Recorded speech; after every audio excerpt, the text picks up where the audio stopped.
SoCal, India, Echo, Lima, Delta, Shield.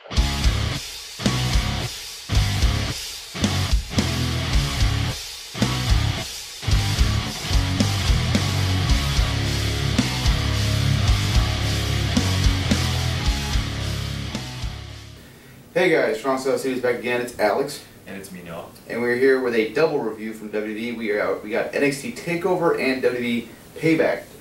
Both these shows took place 2 weeks ago. We finally got around to reviewing them. Both shows were both surprisingly good, I think. I think NXT was a slightly better, just because I think of a more. I think they took the steps they wanted to do more in that one. Yeah, I agree. I think it was more important of a show for NXT than Payback was for the main roster. Yeah. You know, I thought the NXT show flowed really nicely. It did. So yeah, both great, both pretty good shows. Yeah. Let's start with NXT Takeover. This took place on Thursday night, and this is apparently going to be like one of the many specials. They're going to do like 4 a year, like kind of like one at each season or whatever. Okay, I was curious about this because I didn't understand what was the significance of it. It's just sort of like they're gonna they're gonna give it like a month or two of build up, and then they're gonna have a big show. Okay, so similar to what like TNA was doing with. Kind of, yeah. Only they're gonna do it good.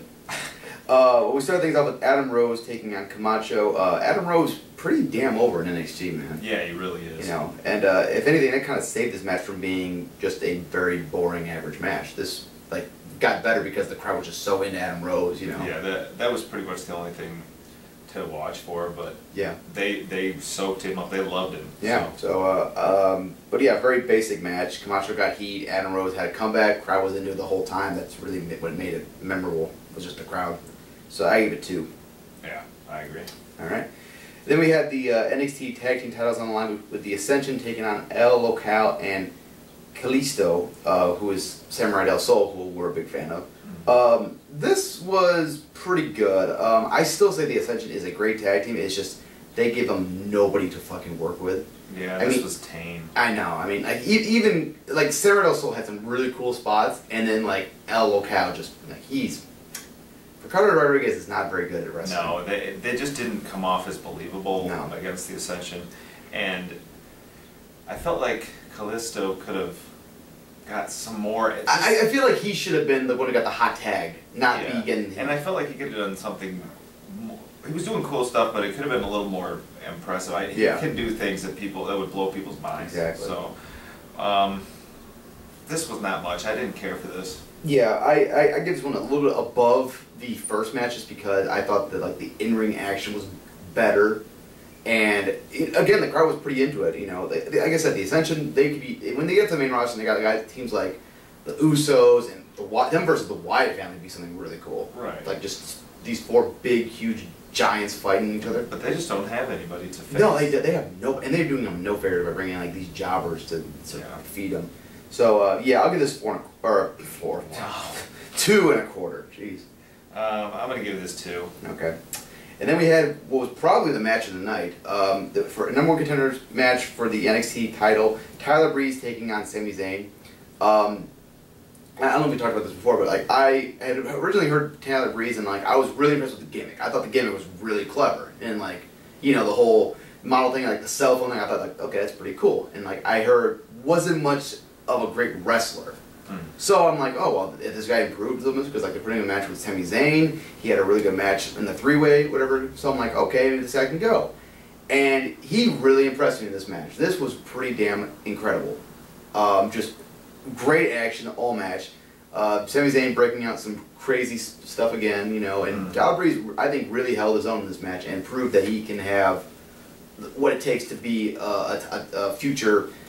Maybe not main eventer, but certainly a top guy in WWE. I have to agree. I think that he definitely impressed me in this match. I think that Zayn brought the best out of him. I agree. This match was very, very good. It was a little sloppy in parts. The only major botch I saw was when he tried the Orange Crusher, which like that pump handle thing or whatever. Yeah. But they stayed it in such a way that it looked like he just countered it, and it's a very difficult move to do too. Yeah, no, I don't. I agree with that. The only thing is and another thing to your point is that nobody has ever seen that move, so they probably don't know what they're... Exactly, they don't know what it's supposed to look like. They didn't know it was a botch, you know, it looked like a reversal. But there was a couple other sloppy parts, and did I think this is among one of Zayn's, like, classic matches? No. But I thought Breeze looked great. I think this showed his potential. Yeah. And I didn't care too much for the finish. It was but I think it was kind of a clever way of having the heel cheat without actually cheating, you know? Yeah, it was fine. So it was almost like when Cole Cabana and Claudio had the match, and like Claudio actually low-blowed Cabana and then beat him. Or no, it was Nigel. It was Nigel. That one. Low-blowed Nigel. Yeah. Like, so it was like a weird way, like, where the heel cheated, and you can be like, oh, well, Sami Zayn got screwed, but...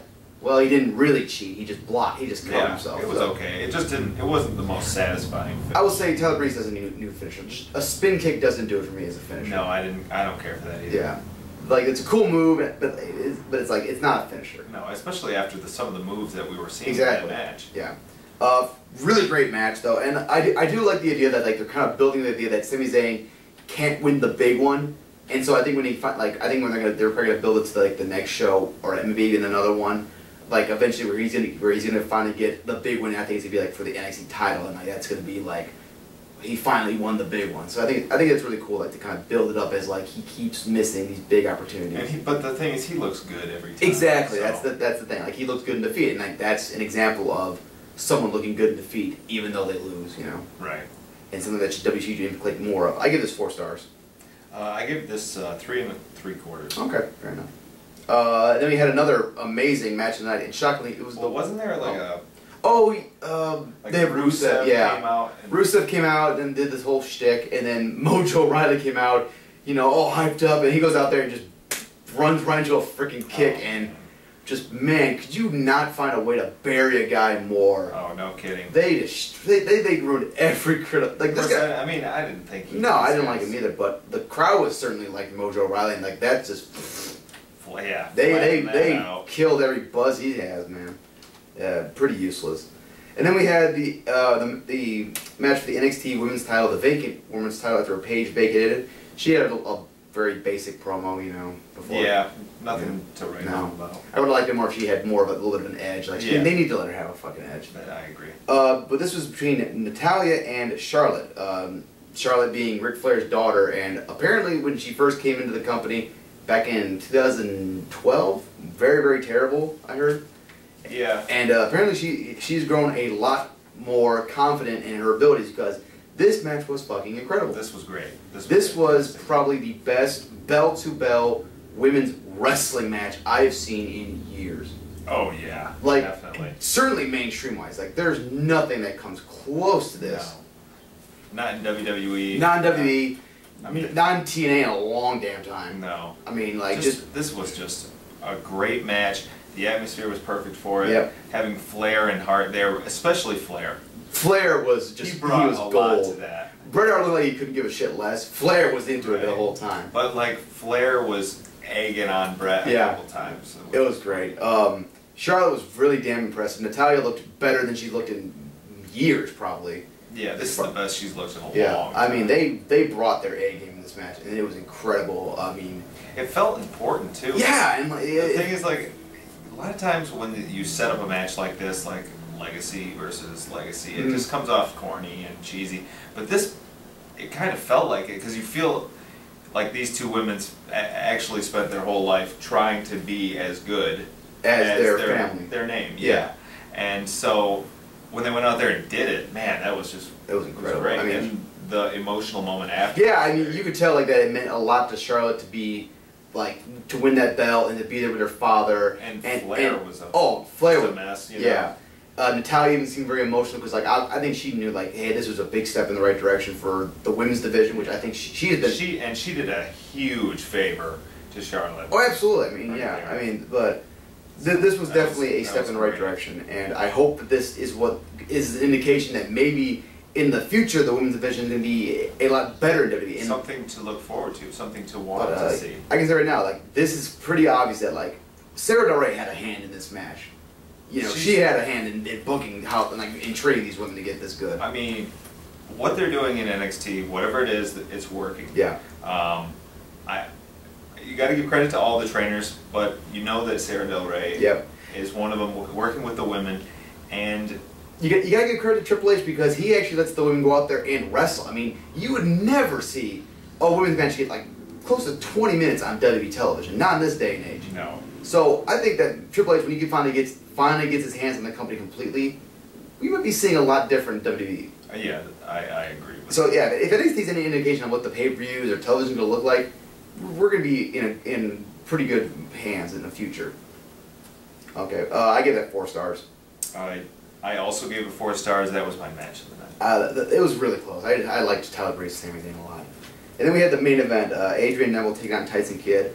I felt bad for these guys because two shows in a row, Adrian Neville has had to go on up again after a amazing match or whatever. You know, a rival he had to deal with the Sami Zayn Cesaro match that just stole the fucking show. Right. And then this one he has to immediately follow the best women's match in years. You know, so I felt bad for these guys because they were like in a no-win situation basically. I was surprised at how tame this was. They really didn't break out of their comfort zone very much. Near the end, they did some crazy stuff it's like, I kind of wanted that all match. Yeah. You know? I agree with that. And I thought that Tyson kind of, it almost seemed like he held the match back by controlling the pace. I think so. It was very what you're used to in WWE in years back, past. And so I think that it looked to me that Neville was wanting to break out and do more. I liked the story of the match, like where it's like, you know, the carbon copies and how they're very much alike and everything, but like they just didn't really break out of that. It kept very, very dry, very, you know, oh, here's a, you know, first gear. Yeah, and then it got pretty crazy at the end and everything, but it's just like, you know, there was never a point where this was like, oh, this is really awesome. Like this, you know, Tyson Kidd didn't prove to me like, well, this is why, you know, he should be on the main roster. Like, right. You know, it didn't make me believe like, oh yeah, this guy's being held back in WWE. He needs to be getting, you know.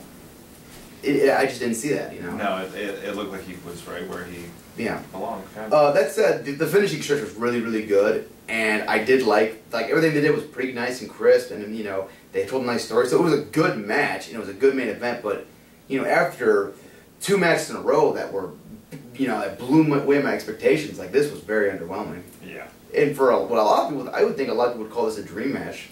And this was a match that when you look at the card, you'd probably look forward to the most. Exactly, yeah. Like I was expecting this to be the one that delivered the biggest, and actually it really underwhelmed me. I give it 3.5 though. It was a really good match. I gave it 3.5 as well. All right. Which is, you know, after we said all that, that's still it's just like seeing. Yeah, it was like I just wanted more, you know. And like now they got a rematch coming up on NXT television next week, so maybe that's where they're gonna go crazy and balls to the wall. But like, you know, this was your chance to deliver, Tyson, and you really didn't, you know. Yeah. You let your wife one-up you, you know. Basically. Yeah, you know. Sorry, dude. So I guess like, what would you rate this overall? Like as an overall show? This was tough because, you know, it was short. Yeah. But I did enjoy it quite a bit. I'm gonna go with 7.5. I'm going to go with an 8 because I think a lot like Arrival, this was exactly what they needed. It just basically, it showed you what the stories are in NXT. Adam Rose is super over. The Ascension is a dominant tag team. Tyler Breeze and Sami Zayn are like the next top guys. The women's division matters here, and Adrian Neville's a fighting champion and a damn good one. So I think it was a lot like Arrival where it did everything they needed to. Everything made sense, and everything on the match had a purpose, or the show had a purpose. I agree with that. And the only reason I didn't go higher is because I just felt like this show doesn't feel like something that you have to go way out of your way to see. Okay, fair enough. It was kind of a smaller deal. All right. Well, now shifting over to Payback. This took place on Sunday, and I gotta say, for a show that I had no expectation going to, I basically said like, okay, the Shield Evolution match is gonna deliver. The rest of the card could be good. I'm not really expecting much for the show. This really over-delivered, I think, as far as what we were expecting. Yeah, going in, I didn't think much of it like you were saying. Yeah. TV, I haven't even been able to watch TV, and I hadn't really been that interested in seeing it given the Daniel Bryan situation. Yeah. So, going in, you know, I was just like, let's see what they got. Yeah. Oh, we started things off with one of the matches I was really looking forward to, which was Sheamus versus Cesaro for the United States title. I've been saying for a while, like, that these guys have some great chemistry. They proved these guys brought it in the opener. Mm-hmm. I mean, Sheamus was, this was probably the best Sheamus match I've seen in a while, where he actually, like, was basically given a chance to actually work with someone who can kind of fight back and you know, make him work. Kind of like what Daniel Bryan did to him in their feud, you know. And that's the only thing I feel like holds Sheamus back is when he's in the ring with guys not like Cesaro or Daniel Bryan. He's way more tame. These guys just make him. Yeah, like I think that's one thing. Like his matches like with Orton were so like bad. It was just like Orton is a guy who's kind of like him. He's gonna, if he can get by working that snail's pace, he's gonna do it. But with a guy like Cesaro or a Daniel Bryan or, you know, there's a lot of other guys too, John Cena maybe even. Like, I don't think Sheamus is trying to just get by. I think Orton. I think Sheamus is just one of those guys like where if especially like a older veteran, if they're gonna work a slower pace, he's gonna work with them. Yeah, you know? exactly. But like he's not gonna try to, you know, overstep his boundaries. He's gonna be very respectful. Like, but when he's in a ring with a guy who's like, hey, we're gonna go out there and we're gonna fucking tear it down. He's gonna go out there and hold his own. I agree. So this match was really, really great. I thought it was damn near getting into like that 4-star range, and then the finish just kind of underwhelmed me. Like it was like right there. I thought they should have kept going a little bit. You know, I wanted to see a neutralizer kick out, or a bro kick out, or like some counters. But like, I had no problem with the small package finish because it made it look like Sheamus had to steal a win basically, from the much more powerful Cesaro or something like that. But it's just like you were right on the cusp of that big, huge, like hot finish. The crowd had been buying in the near falls, and you kind of skipped that and went right to the finish. You know, you were right there. I think you should have just gone a little bit longer with that. That's fair. If they go further in this feud, I think that we'll look back and this will be fine. That's good. That's a good point too. I think that it's hard to harp too much on someone winning a wrestling match with a wrestling move. No, I have no problem with that. And I thought it made great sense because, like, you know, like, well, like obviously you need to make Cesaro look good and Sheamus look good. So him winning with a small package out of nowhere is a great way of like, oh, it's a fluke. You know, it was a fluke victory. It doesn't matter in the long, you know. Right. So, but overall, very good. Very, very good match. I would love to see these guys have a rematch. I gave this 3 3/4. I really, really liked it. I have to agree with you on that one. Yeah. 3 3/4. Yep. Then we had Cody Rhodes and Goldust taking on Ryback in a, like, this is kind of like an impromptu match. They just announced it before the show, I think. Wasn't much to it. It got better near the finish just because Cody Rhodes did some crazy spots, you know, and like some really good counters, you know, like Ryback was able to catch him and, you know, do some cool moves, whatever. I don't remember much of anything except for the finish, basically. And also, Cody Rhodes fucking up the moonsault because he slipped on the ropes and damn near killed himself. Yeah. Still ended up looking effective, but... Yeah, yeah. This was probably Ryback's best match I've ever seen. Yeah, it was alright, you know. I gave it like 2 1/4. I gave this 2.5. I thought it was good enough. Okay. Decent. And then we had Big E Langston taking on Rusev. This is a match I actually was looking forward to because I thought like these two guys are just two big dudes, and Big E Langston has been proven to like he's one of those guys like he's gonna make you work in a match, I think. And I was actually fairly impressed by this match. I thought it was a pretty damn fun match. Just two big guys just throwing their weight around. Like I mean, Big E Langston doing that diving spear to the outside with Rusev on the apron. That was crazy. Sick. Only complaint was this match was just really too short, you know. Yeah, this match was really short, and I didn't think that did Big E any favors. No, it didn't do Big E any favors. It didn't do Rusev any favors. Like this was a chance to like prove that Rusev can go and can be. Like we know that Big E is good. He's a former champion. Yeah. He's a weightlifter. We've seen him pick up huge people. Yeah. And why can't he have a competitive match, long match? No, if this is like the beginning of a big feud, that's fine. But like apparently that's not the case. They're gonna have Rusev go on to another guy. Yeah, it's like so. Like why didn't you let these guys go out there and just tear the house down and have this big clash? You know. So good match, but just really too short. I gave it 2 stars. Probably Rusev's best match I've seen him in though. I gave this 1 3/4. Okay. Then we had the Intercontinental match between Bad News Barrett and RVD. Bad News Barrett's still really freaking over with everyone. Wasn't there something before that? I don't think so. Was it? Was there like a segment? Possibly. Oh, Kane. Oh, that's right. I forgot about that. Yeah, they had the Bo Dallas versus Kofi Kingston was announced. Bo Dallas, this is like the first time seeing him on the main roster, and boy, good lord, is he still in Bo Dallas form. Yeah. And then Kane came out and destroyed Kofi Kingston. Bo Dallas, told Kingston, it's all right. All you have to do is believe. And I think I rolled my eyes back in my head so far I looked like The Undertaker.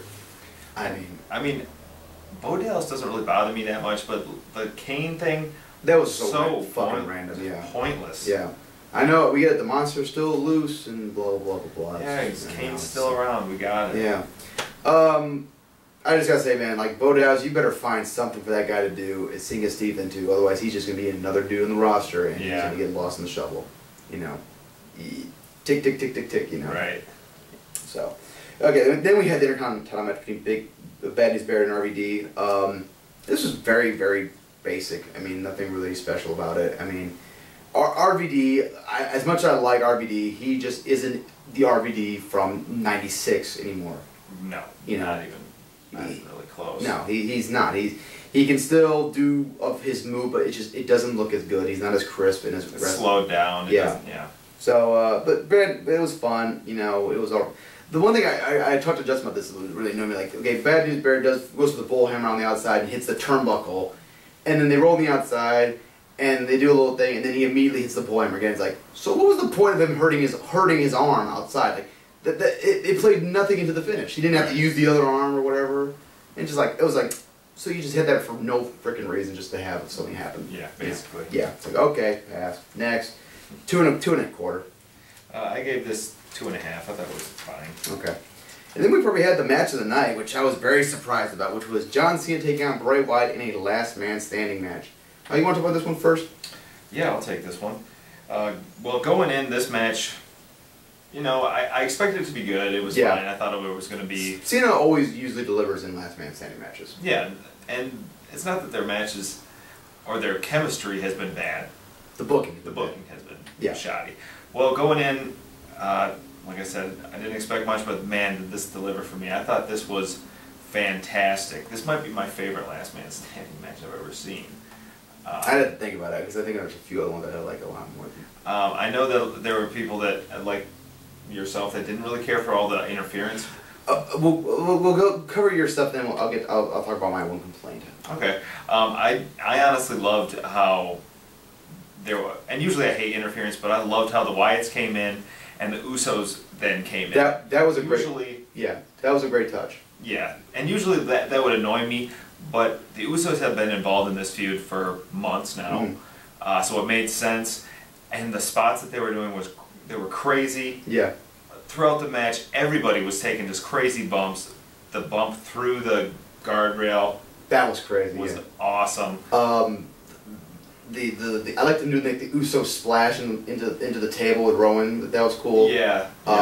That suplex to the outside was crazy, nuts. It looked like Harper nearly killed himself and didn't even. But like, okay, I really like what they did. Like, because like at first I'm like, oh, they're gonna have the Wyatts attack Cena, being like, man, this is so stupid. And then like it was gonna be like, okay, like, and then they got rid of him, like, okay, and then it was just John Cena and Bray Wyatt, and like that's really smart.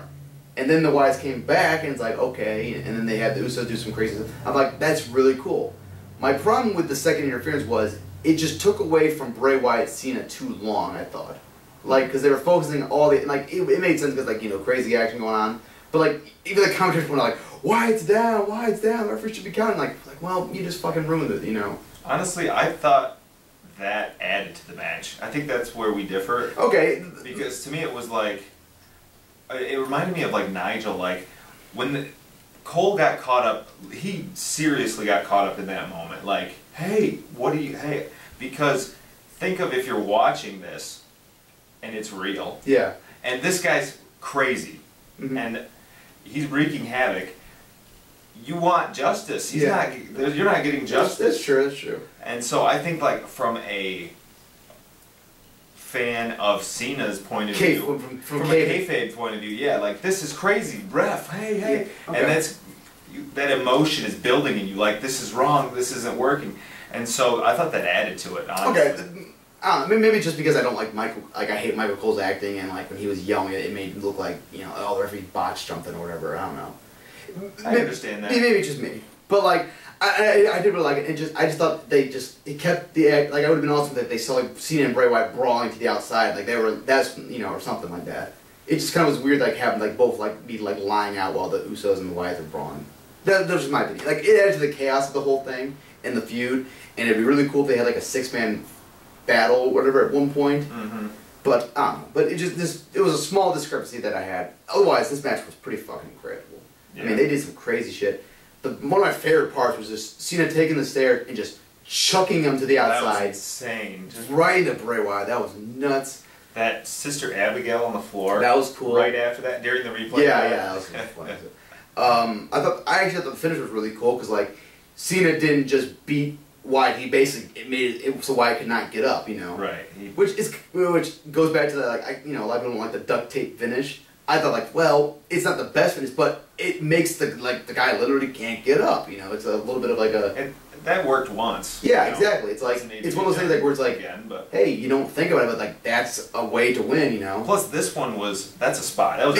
Exactly. This one was a lot better because like he broke him through like a freaking stage thing and then put like a huge box on top. And the thing that he went through didn't look cheesy. No, it looked like a fucking box. You know. Yeah, it looked like a coffin almost. Right. So yeah, this match was pretty damn incredible. You could argue about like, oh, Cena shouldn't have won this match or whatever, blah blah blah. But you know, time will tell if this is the right decision or not. Either way, this was a match that they needed to save this feud. Like this was just these two guys went out there and just went fucking nuts. They showed that they actually had some great chemistry, and it was a great match. Yeah, I thought this was fantastic. I gave this 4.5 stars, and I think that I might be alone. No, I trademark rated about that much, I think. Okay. I think I gave it 4.25. I really, really love this match. I thought this is exactly the match I've been wanting these guys to have forever. It's just that minor, like, for whatever reason, maybe I need to rewatch it, but like that interference, like right at the end, like, I just thought it went a little too long and took away from the match a little bit. That's just my opinion. I may be alone in that, but that's just me. So. And then we had the Divas title match between Paige and Alicia Fox, who's getting her push of the year, I guess. I hope that is over. Yeah. So we talked about the NXT show and how great that women's match was. This was basically every fucking Divas match I've ever seen from WWE. Heel beats up the face / champion for the whole fucking match. The face gets a couple fuck moves in and wins the match out of nowhere. That was the entire goddamn match. Zero psychology at all. Zero psychology. Alicia Fox is fucking terrible. Paige needs to get a fucking storyline going, some feuds going. She needs to be allowed to be Paige. She's not gonna be your fucking paper cut champion. She's different. She is this anti-diva. You need to be fucking acknowledging that and letting her be who she's been for fucking ever. And they need to stop depending on the idea that your champion needs to be beat up during the whole match. Why can't a champion do what got them there and be dominant? Why can't that be? Yeah, like, because truth be told, the best parts of the match is when Paige was just showing like her aggression side. You know, whatever. A star, and I think I'm probably being generous. Yeah, star. I give a star. Okay. And then we had the no disqualification, elimination, 6-man match between Evolution and The Shield. How big did you fucking laugh out loud when Batista walked out? And oh my god! I couldn't contain myself. I lost it. Okay. He's always got to be different. Like, he's got to be Triple H and Orton walk out. They're both wearing black trunks, black boots. Here goes Batista with fucking blue arm, like Smurf blue. Not like dark navy blue, but no, like bright blue. I'm just like this. He has to know that he's fucking with people, right? He has to know. Like you cannot make that decision. He's always got to stand out. He's got to do something like Jesus Christ, to grab attention, and then gets all mad when people make fun of him about it. So this match started out pretty chaotic and crazy, and then it turned into a basic tag team 6-man match, which was fun, you know, and it was actually going along really great. And then it went crazy again, and this is when I think they realized they had too much time to kill, because they basically like spent like a good 10 minutes of this match just beating the shit out of all three members of the Shield. The part where they were like caning Roman Reigns was pretty. That was gruesome. That was a way to make that guy look like a fucking Superman, because that was pretty awesome though. And to me, I didn't ever get bored. I thought like that segment of the match was almost like, this is, you have to earn your spot, you know, like it was like this is your trial by fire. Like, but it was bad. Oh man, they beat the fuck out of him. And then like Seth Rollins doing the fucking crazy ass dive off the stage, you know. That was awesome. So yeah, this match, and then it got really, the finish was really nice, and I was legitimately shocked that Shield won in a clean sweep. Yeah. Like I thought for sure, like as soon as I pulled out the sledgehammer, I'm like, oh, he's gonna like eliminate 2 members, and it comes down to Roman Reigns, okay, or you know. I know. And then the whole internet was like, oh, here comes Triple H, yeah. Barrett, you know. And I'm like, oh, here we go. And yeah, I was very surprised at that. And then one thing is, like, I don't know if it was so much for you, but like when the Shield won the match, did it come up to like the crowd was like really fucking excited? Like it felt like the crowd didn't react to it like it was like a huge deal. You know what I mean? Yeah, I don't know. I guess I hadn't. Like they showed like a video. Like I just remember like one part. Like I was watching, and like they showed like a clip of the crowd, and like the crowd just wasn't reacting as I thought they would to such a big thing. Now you could argue that like, oh well, the Shield had already beat the Evolution last month, so it didn't come off as this huge win, even though it was a clean sweep. I just thought it was like that's very. It just was interesting that like it didn't have that huge, massive win. And you could argue that maybe it's just because the Shield is just so fucking over already, and already this great team. That's no surprise that they've won. So I guess I didn't catch that. Okay, honestly. that's just my opinion. It was still really good. I just felt like I think they just had too much time, and that like that beatdown stuff, it just went a little like it just kind of like they dragged that out a little too long for me. You know, but it was still really good, and like yeah, it made these guys look like fucking gladiators. Like they went through hell. You know. Well, what? Anything to add? Not really. Okay. Great. I give it 4 stars. Still really, really incredible. I would love to see these guys. It would be awesome to see these guys have another match because they work very well together. I think. Well, I'm not sure it's going to be in the Probably same. not. Yeah, I know. Be the same. But anyway, I will. I'll give it 4 stars also. All right. What'd you give the show overall? I gave this show. I gave this 8. I give it a 7.75, just below NXT Takeover, just because I felt like after the opener, up until like the Cena Bray Wyatt match was just kind of like average stuff you'd see on television. It wasn't bad or it wasn't horrible, but it wasn't like blow me away. You know, I just felt like some of the matches didn't deliver. But I feel that. I think that some of the stuff could have been arranged better on the card, but I mean the opener was fantastic. Great opener. That really helped the flow. Yeah. I think if that wouldn't have been as good as it was, this show would have been. I think so. I think especially for the and also the fact they had a great crowd too. Yeah. So, but still a really good show. Far better than I expected it to be. Worth checking out at least Absolutely. 3 matches on here. Yeah, I would check out check out the whole show because it's pretty good.